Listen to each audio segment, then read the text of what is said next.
I'm going to paint a scenario. I'm a patient. I walk in your door. I've been getting CDK4 inhibitor plus endocrine therapy for a few years. My cancer's getting worse. My doctor told me from years ago, my biopsy said I was HER2 negative. What do you do? What do you do with me? Like, how do you figure this puzzle out? I think, that obviously so many paths that we could go. Certainly, we want to explore, do we feel like the patient is still somewhat endocrine sensitive? We now have the data for post-Monarch, looking at CDK4/6 after CDK4/6. So potentially looking at a patient, as you mentioned, that maybe got 2 years, so a good response potentially to CDK4/6 inhibitor in the first line, or at least the median response that we saw from all 3 of the CDK4/6 trials in the first line. So that's a patient we would potentially explore a change of endocrine therapy and continuation of a CDK4/6 based on that post-Monarch data.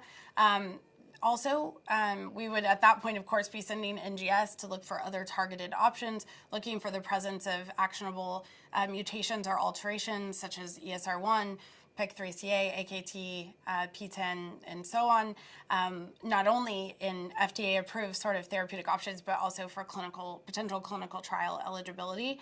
So when I have a patient that's progressing, or I think I'm starting to kind of lose control of the disease in the first line, I have so many ways to think about this, right? Is this a patient I still want to continue to try to maximize endocrine therapy and other targeted therapy options? Is this a patient that has a target, or they don't? Or, those are all the things that I'm sort of thinking about in testing. How about you? How are you approaching those patients? Well, specifically, I was hoping to hear your thoughts around what to do with HER2 testing, right?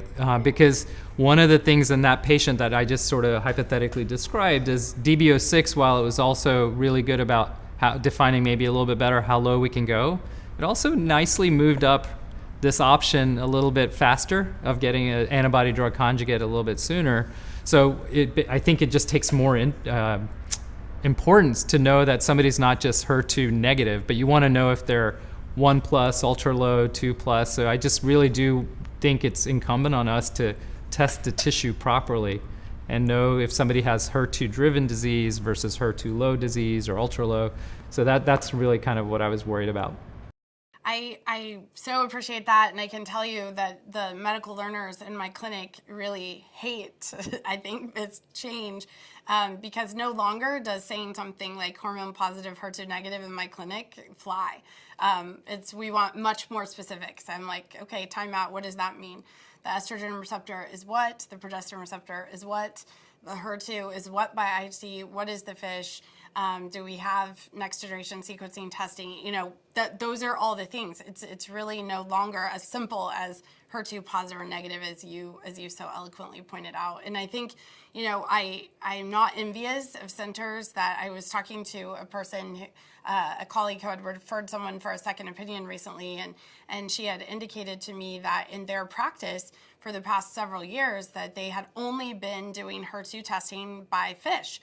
So they have no IHC now to fall back on when a patient develops, metastatic disease, or even if they've had metastatic disease for some years, they're having to go back and look at the IHC or get a new biopsy and test for IHC so that we can very importantly understand, is this patient HER2 low or ultra low?